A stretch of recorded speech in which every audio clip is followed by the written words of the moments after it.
इस वक्त हम मंडिया में हैं। मंडिया में इदरीस के घर पे हैं। इदरीस जो हाल ही में इदरीस को शहीद कर दिया गया था, गौरक्षक के नाम पर जो है उनकी बलि चढ़ा दी गई थी। आज हम यहाँ, ये इदरीस का घर है, आप देख सकते हैं। कैमरामैन से कहूँगा कि थोड़ा सा इदरीस का घर भी दिखा दें। ये रेंटेड उनका घर है। यहाँ इदरीस रहा करते थे अपनी फैमिली के साथ में। इदरीस के यहाँ रिश्तेदार भी हैं। आप क्या लगते हैं इदरीस के? इदरीस के मामू हमें, मेरा भांजा है वो।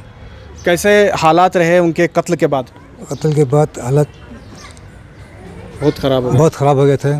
कत्ल के बाद हम स्पॉट पर गए थे। वहाँ स्पॉट को देखने के बाद तो पुलिस 10 बजे मालूम हमारे को। 10 बजे गए तो वहाँ रूह कब्ज हो गई थी।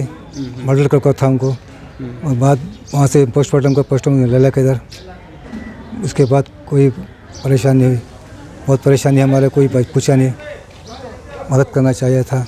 अच्छा, ये जो है इस हादसे के बाद में यहाँ लोगों में काफ़ी गम और गुस्सा है, तो तमाम मज़हब के लोग भी साथ दे रहे हैं आपका इसमें?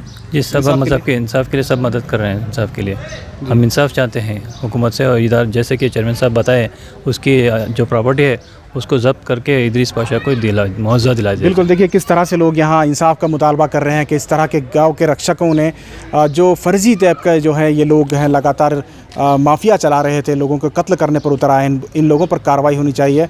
पुलिस ने गिरफ़्तार कर लिया है पुनीत को। लोगों में ये इस बात की खुशी तो है, लेकिन लोगों का मुतालबा है कि इन्हें इंसाफ मिलना चाहिए। पुनीत को सख्त से सख्त सज़ा और लोगों को मुआवजा मिलने का मुतालबा किया जा रहा है। कैमरा पर्सन समीर के साथ शाहिद काजी, बेंगलुरु।